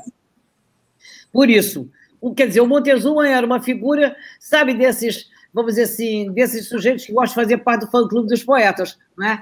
Ele, aliás, esse nome Montezuma deve vir, penso eu, agora não me lembro direito, mas deve vir daquela época de nomes de independência. Ele tem qualquer outra relação com o Brasil. Eu posso dizer isso, quer dizer, eu sei, a gente sabe que isso existiu, e até porque o meu avô, aliás, o meu avô, meu bisavô, todo mundo tinha nome de independência, entende?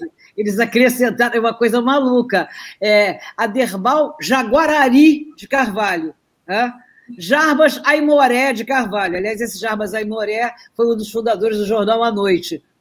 Quer dizer, veja só. O outro era José Castelar de Carvalho. Castelar não é nome de índio, eu nunca sei por que foi assim, mas tudo bem. Tá ótimo. Eu fiquei curiosa sobre essa personagem, que ela também é referida na correspondência entre o Senna e o Eduardo Lourenço, né? Claro que en passant, né? Mas aí como você se referiu, né, em relação ao Bandeira, e como eu vi na sua bibliografia também essa relação com o Drummond, realmente fiquei curiosa por conhecer. Eu o conheci, ele já faleceu, mas eu o conheci. Tinha muita coisa que mandaram para ele, também foi parar, eu penso que ainda está lá, aqui na Biblioteca Municipal da Figueira da Foz. Tá ótimo, tá bom. Se você tiver a fim de ver, é só consultar a Biblioteca da Figueira. Tá ótimo, tá bom. Para os dois, quer dizer, eu acho que mais para o Roberto, né? O Roberto fez uma excelente síntese, não é? Claro que as nuances, não é, sempre ficam a critério, né, de haver mais tempo. Aliás, deixe parabenizar os três pelo cumprimento rigoroso do tempo. Foi perfeito, ninguém se excedeu, foi perfeito. Tá? Então, muito obrigada por essa colaboração. Mas o Roberto, que fez um apanhado assim, brilhante, né, de toda essa situação, de toda essa trajetória entre lusofilia e lusofobia. Então, eu pergunto, quer dizer, vocês, pelo que eu percebi também, vocês observam mais essa relação, digamos assim, até os anos 60, talvez 70 deste século, né? Mas eu tenho a impressão de que há uma mudança nessa perspectiva de Brasil em relação a Portugal, né? De um lado, porque nós tivemos aquela surpreendente reversão da imigração, né?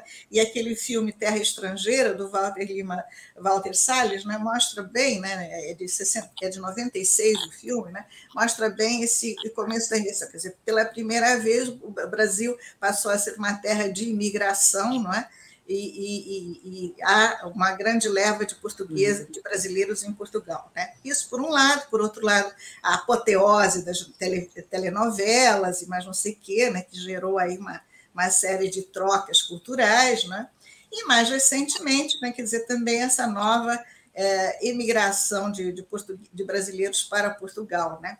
O que fez até com que eu tenho observado isso, né? Quer dizer, Portugal, que raramente aparecia nos telejornais, nos jornais até, a não ser em caso de tragédias, né? Começou a aparecer.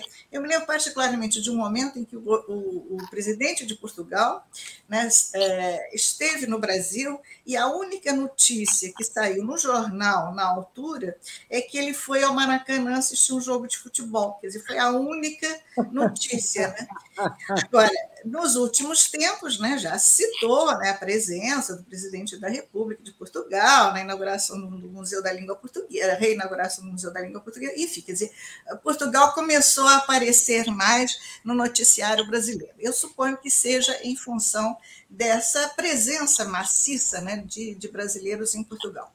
E com isso, quer dizer, eu queria saber se vocês já observaram alguma coisa em relação a essa lusofilia e lusofobia que vocês estudaram, né, até décadas anteriores, se vocês já percebem alguma coisa sistematizável nesses últimos tempos. Tá?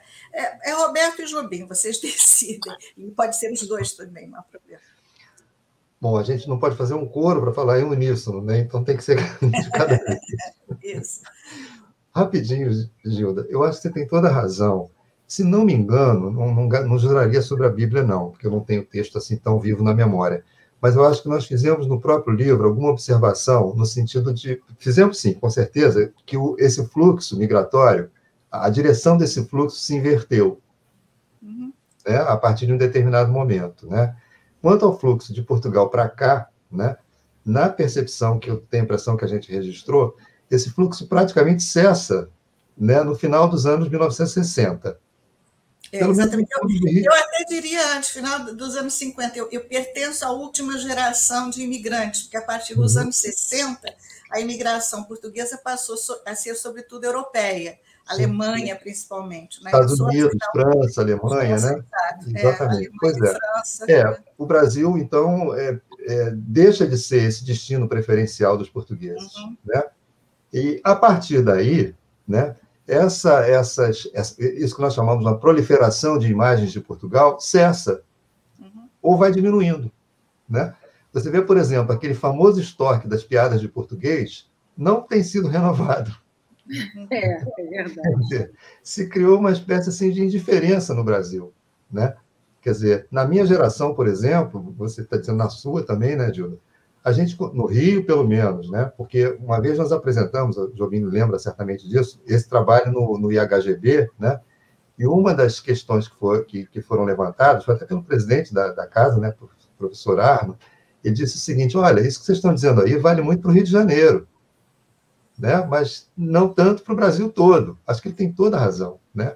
O Rio de Janeiro é a cidade mais portuguesa do Brasil, né? Isso desde sempre, eu acho, né?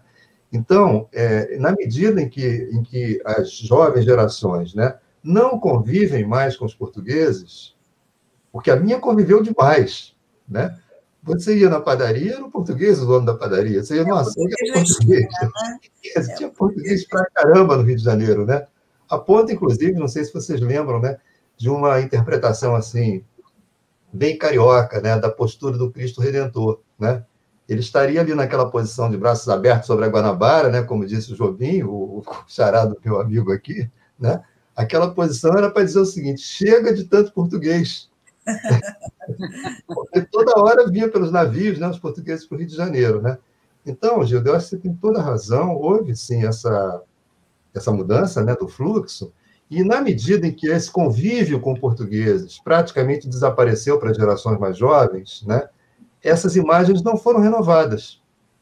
Mas eu acho, Roberto, por outro lado, que esse contato, porque agora eu conheço uma porção de gente, possivelmente vocês conhecem também, que tem um primo em Portugal, tem uma tia em Portugal, não sei o quê. Eu acho que as imagens de Portugal que as novas gerações estão recebendo agora é completamente diferente. Quer dizer, a minha tia me mandou umas fotografias lindas daquele lugar onde ela está. Nem sabem qual é o lugar, nem sabem onde fica, mas as fotografias são lindas, né? Quer dizer, então, eu acho que também, quer dizer, avisa, Portugal deixou de ser aquela coisa, né, seria um retrato na parede, como diria o Drummond, né? Passou a ser alguma coisa mais próxima, né? Diferente daquela coisa das piadas, diferente da Santa Terrinha, né? Que quando jovens, né, nós, enfim, ouvíamos, né? Então, acho que é uma outra imagem de Portugal, um lugar agora, digamos, apetecível, né, de uma maneira geral, né? Então, é por isso que eu pergunto se, em termos de manifestações, né, quer dizer, eu estou falando isso em termos de vivência pessoal, mas se em termos de manifestações, enfim, observáveis por esse olhar que vocês tiveram em relação às gerações anteriores, vocês já teriam dados a acrescentar, né? Acho que é isso. Sim. Não sei se o Jobim quer falar alguma coisa. Professora Gilda, desculpa interromper. Só para a senhora dar uma olhadinha aqui no nosso chat, que chegaram algumas perguntas no nosso chat do StreamYard. Do StreamYard? Isso. Eu vou fazer um comentário, enquanto a Gilda olha aí, vou fazer um comentário sobre uma questão que chegou ali no chat do StreamYard, que é o Sérgio Nazar pedindo para comentar mais um bocadinho sobre as opiniões do Machado de Assis e do Alencar acerca de língua, né? E eu começaria pelo Machado, pela simples razão de que as pessoas normalmente não falam muito do Machado como alguém que teria produzido por escrito muitas opiniões sobre isso, né? Mas essas pessoas se esquecem de que talvez esse texto que é o mais citado dele, Machado, enquanto crítico, que é o Notícia da Atual Literatura Brasileira, Instinto de Nacionalidade, de 1873, que tem uma seção específica lá intitulada A Língua, né? E que nessa seção o Machado condena, e ele usa essa expressão, os solecismos da linguagem comum e a excessiva influência da língua francesa, né? E também não aceita a opinião que admite como válidas todas as alterações de linguagem, mesmo aquelas que, na expressão dele, destroem as leis da sintaxe e a essencial pureza do idioma. Veja, ele usar essa expressão pureza do idioma é incrível, né? E sendo que, para ele, pureza do idioma não era sinônimo de uma imagem estática idealizada da língua, porque ele considerava que todas as línguas se transformam com o tempo e a necessidade dos usos e costumes, né? E ele coloca, ele tem uma opinião assemelhada à do Zé Alencar, porque o Zé Alencar não achava que você tinha que se apropriar de tudo quanto era elemento da linguagem popular e colocar dentro da literatura, né? Ele tem uma fala bastante, até hoje se chamaria bastante elitista, quando ele diz que os escritores têm que pegar a língua que está no chão, né, e separar as fezes da linguagem, né, para poder burilar o texto que vão fazer, né? E o Machado, né, nesse texto, Instinto de Nacionalidade, ele diz lá, literalmente, entre aspas, né, a influência popular tem um limite, e o escritor não está obrigado a receber e dar curso a tudo que o abuso, o capricho e a moda inventam e fazem correr, né? Então, há todo aí um trabalho a ser levado em consideração. Tá bom. O Sérgio também tem uma pergunta aqui para a Aparecida. Pediria a Aparecida um comentário sobre o Itinerário de Pasárgada, do Bandeira, que me parece uma obra de muitas ligações com os autores portugueses. O que você diz, Aparecida? Bem, o Itinerário de Pasárgada pode ter ligações com os autores portugueses, mas eu acho que, mais do que isso, quer dizer, o que me fica, porque também eu não estou com o texto assim altamente presente, mas o que me ficou do Itinerário de Pasárgada é muito mais aquela ideia de como é que surge a poesia na cabeça do Bandeira, entende? Quer dizer, aquele grito, de repente, de libertação, né? Eu acho que foi o que me ficou. Eu não me lembro agora, sinceramente, de nada que fale, quer dizer, de nada. Não me lembro de fala no Itinerário de Pasárgada que diga alguma coisa de língua portuguesa. Isso, sinceramente, não me lembro. Tá bom. Aqui uma observação do Vandite Vieira da Silva Santos ao Acísilo. Professor Acísilo, por coincidência, estou terminando um dos trabalhos do mestrado e sua contribuição em relação a esta visão sobre o antes e depois da independência foi genial e me ajudou a clarear essa formação do sentimento nacionalista. E depois, mais adiante, ele diz: agora compreendi melhor o momento da criação da tela Primeira Missa no Brasil, de Vítor Meirelles. Minha pergunta é: o senhor poderia comentar mais um pouco sobre a produção artística desse momento no Brasil? Portanto... Vandite, tá. Olha, você me pede uma coisa que seria muito difícil eu fazer, por vários motivos aqui nesse momento, mas, pelo que eu estou entendendo, a sua questão esse momento é o momento do Vítor Meirelles, né? Quando ele compõe, quando ele pinta, né, o quadro famoso Primeira Missa no Brasil. Bom, é aquele momento de exaltação nacionalista no século XIX que se seguiu à independência, né? Então, ali houve um movimento dos historiadores brasileiros, dos escritores também, né, no sentido de recuperar o chamado passado colonial, né? e encontrar nesse passado colonial, né, vestígios de uma nacionalidade que estava destinada a vir a ser, né? Então, se tratava de praticamente projetar as ideias, né, nacionalistas, românticas, né, autonomistas do século XIX para trás, né? Como se o Brasil tivesse assim, uma vocação de ser uma pátria livre, né, desde 1500, né? Então, se tratava de escanear toda essa história e toda essa produção literária e mostrar que ela já era, de algum modo, pelo menos proto-nacionalista, né? Quem vai fazer uma diferença que eu acho conceitualmente importante sobre essa questão do nacionalismo, que seria uma coisa só possível a partir da independência, né?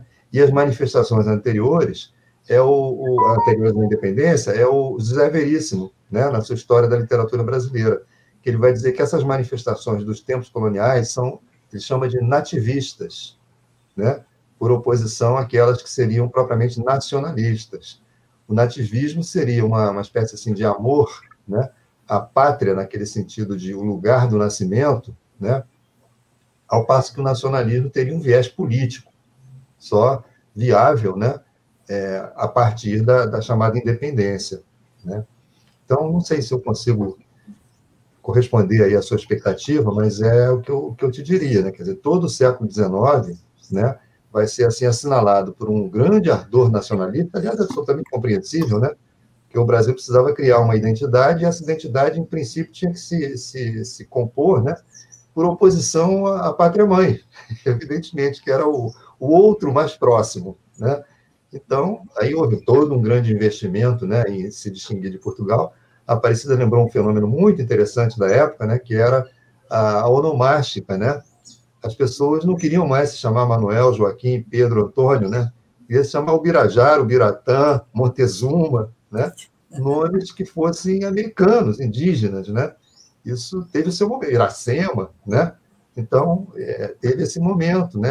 A exaltação nacionalista chegou a esse ponto, né? De recusar não só nomes, mas também sobrenomes portugueses, né?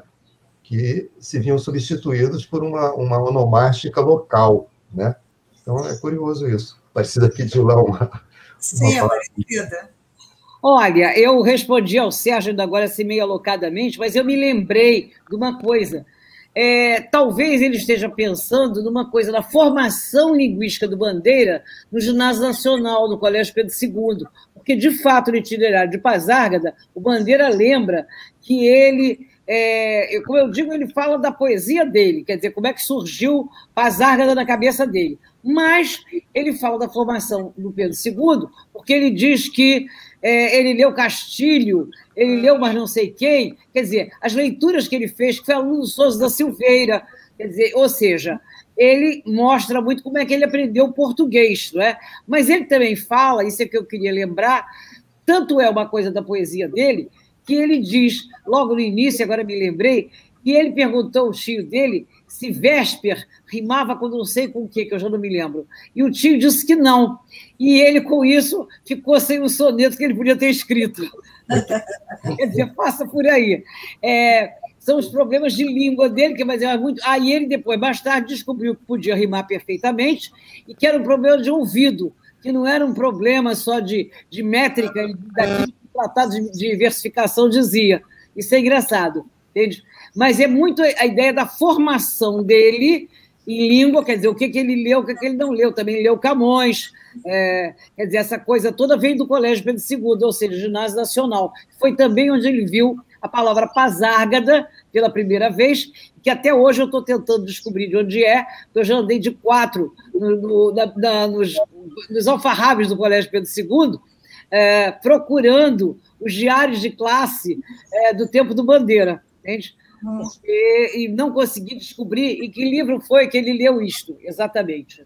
Embora ele diga que deva ter sido na Ciropédia, não sei o quê, papapá, mas não consegui descobrir exatamente nos programas e nos diários de classe dos professores dele, de grego e de latim, não consegui descobrir. É possível que tenha sido em algum almanaque, né, Aparecida? Porque, além do material de sala de aula, né, ele devia ser um grande consumidor, né, de periódicos, de almanaques e tal, né? Talvez, não sei, mas eu acho que isso pode ser... Quer dizer, ele que dá a pista de que foi no tempo dele de colégio. Agora, o tempo dele de colégio, também o tempo não é só do colégio, né? O tempo de colégio. De sala de aula. Colégio, né? Também passa por aí. Não sei. Voltando àquela questão. Já tive uma pessoa aqui em Coimbra, que, aliás, foi quem de uma certa maneira, me motivou para andar de coto no Pedro II, procurando viagem de classe. Que bom. Roberto, nessa questão onomástica, né, a gente realmente fica à mercê dos modismos. Né? Se é verdade que houve essa introdução dos indianismos na onomástica em determinado momento, né? O que dizer da introdução hollywoodiana, né, a partir dos anos 70? É um tal de Jéssicas e de Dianas e de Tom e de Richard, né, para lá e para cá, né, que realmente, quer dizer, a gente fica, né, sempre à mercê desses modismos. Né? Olha, há uma pergunta aqui assim, um comentário do Francisco Dias da Silva Filho. Diante das pesquisas e estudos no campo da história da língua portuguesa brasileira, com hífen contemporânea, já não podemos afirmar a existência da língua brasileira? Assim resolve-se a questão. Penso. Diga lá. Digam vocês. Como é que você vai designar o objeto é uma coisa, né? Agora, qual é a natureza dele é uma outra coisa, né? Essa não é uma questão fechada, não. Tem muita coisa aí por detrás de tudo isso aí que não dá para resumir aqui em 2 minutos, né? Olha, eu teria, a propósito disso, se vocês me permitem, uma historinha que eu acho deliciosa a respeito dessa questão língua brasileira, língua portuguesa, que me foi contada no tempo da nossa saudosa graduação, Aparecida, na UERJ. O EG, no nosso tempo, né? O EG no nosso tempo. Pelo professor Omar Guterres da Silveira. Eu lembro que numa aula dele... Foi seu professor também, né? Numa aula dele, estava discutindo essas questões, né? Língua do Brasil, Portugal, né? E mostrou as teses que se opunham a propósito disso, a ponto, inclusive, de uma pessoa nos anos 30, chamado Herbert Parente Fortes, sim. ter defendido uma tese no Colégio Pedro II, cujo título, o Ginásio Nacional, na época, né, que se chamava assim, cujo título era A Língua Brasileira. Então, o professor Omar contou essa história. Esse tal Herbert Parente... Depois saiu um livro dele, chamado A Língua Brasileira, que foi provavelmente essa tese, né? Mas então o Omar contava a história que ele teria sido... Ele foi o testemunho, né? Ele viu a defesa. Naquela época, as defesas de tese eram pancadaria grossa, não era essa gentileza que a gente vê hoje, não, né? Era tudo muito tenso, muito violento até, né? Então, na defesa de tese, o Herbert fez lá uma defesa, assim, muito entusiasmada de que a língua do Brasil era brasileira e não portuguesa, né? Isso nos anos 30, Estado Novo, aquela coisa toda, né, daquele nacionalismo fascista. E quando ele terminou de fazer a sua exposição, o professor José de Oiticica, né, fez a seguinte questão para ele. Olha, o senhor está dizendo que a língua do Brasil é diferente da de Portugal, que é o brasileiro e o português. Como nós sabemos, quando há 2 línguas diferentes, você pode traduzir de uma para outra um texto, não é isso? Aí o professor disse que sim. Então, você, por favor, me traduza a Ave Maria do português para o brasileiro. Essa está muito boa. Mas a gente também pode lembrar... completamente o candidato, né? A gente pode lembrar o que nos ensinou, talvez, eu acho que ele também foi seu professor, meu foi, o professor Evanildo Bechara. Afinal de contas, não é? Existe língua e existe idioma, 2 coisas, não é? O idioma tem a ver com um país. Nós temos a língua portuguesa, que é comum ao Brasil, a Portugal e aos países africanos, de língua portuguesa, de língua oficial portuguesa e não oficial também. E temos o idioma de cada país, que, vamos dizer assim, são as características da língua naquele país, né? Isso é uma coisa. Além disso, não dá para falar em língua brasileira por uma razão. Nós não temos uma morfologia diferente, né? Podemos ter palavras diferentes, até uma sintaxe, às vezes, diferente, mas não temos morfologia. Se não temos morfologia diferente, não dá para dizer que temos outra língua. Passa por aí. Essa questão de língua e idioma é sempre uma complicação quando a gente mete nacionalidade na história, né? Eu acho que, por exemplo, eu fiquei estupefacta com essa história, quer dizer, com o recente Prêmio Nobel de Literatura, né?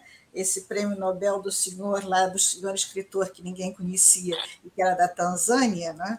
Então, as loas que vieram nos jornais, sim, uma pessoa da Tanzânia, né? Tal. Gente, é um prêmio da língua inglesa, né? O fulano só escreveu em inglês. Então, é mais um Nobel para a língua inglesa. Gente, que loas são essas, né? Porque temáticas, enfim, recuperando situações de refugiados, de marginalizados, não sei o que, nós temos em todas as línguas do mundo, não é? Nem necessariamente de pessoas que vivenciaram os casos que relatam. Não é?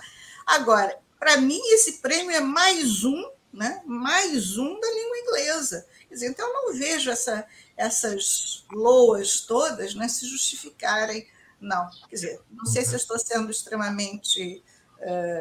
se estou sendo politicamente incorreta, se estou, lamento, mas é assim que eu penso. Né? Mas eu acho que é, mais uma vez, a hegemonia da língua inglesa. Né? Não vejo de outra maneira.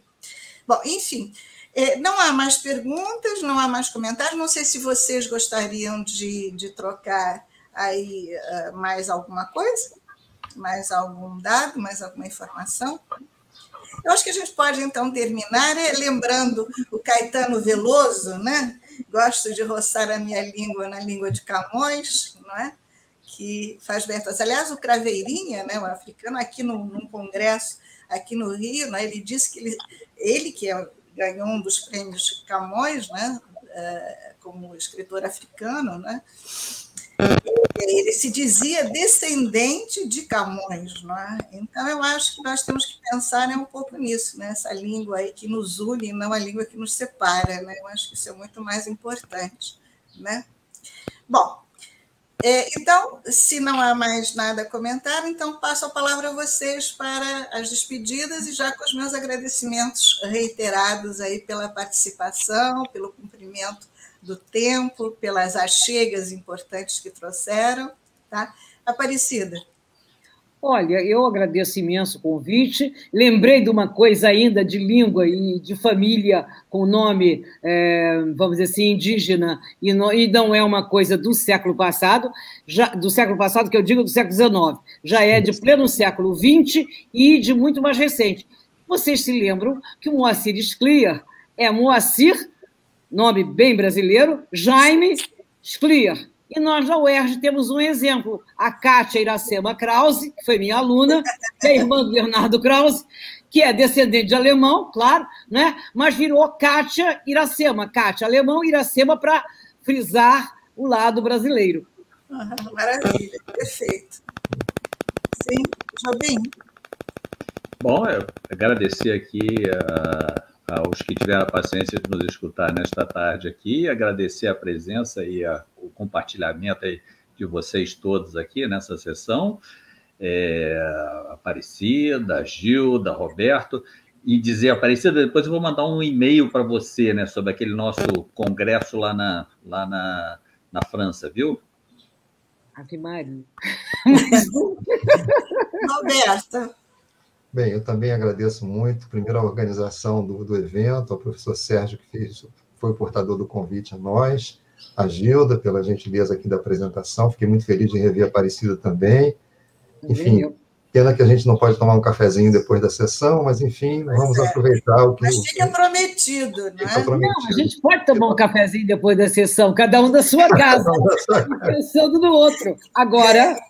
Quando eu for ao Rio de Janeiro, Roberto, dessa vez você não escapa. Tudo bem, não escapo. Vai ser uma satisfação. Não, mas fica prometido um conjunto aqui conjunto que fica mais complicado. Gilda, a gente vai, mas é que o Roberto, a última vez que eu estive com o Roberto no Rio de Janeiro, ele me deixou ir ao Carlos Reis, eu ainda tinha que ir ao supermercado, uma confusão desgraçada, nos deixou no Leme. E nós não tomamos nem cafezinho, nem jantamos. Isso está prometido desde a Alemanha. Desde a Alemanha, pois é. Não, mas vai ser cumprido, sim. É só você bater aqui pela cidade carioca que a gente vai se rever, sim. Ok. Então, Muito obrigado, obrigado a todos. Obrigado também a Alessandra, que deu aí nossa cobertura na retaguarda. Uhum.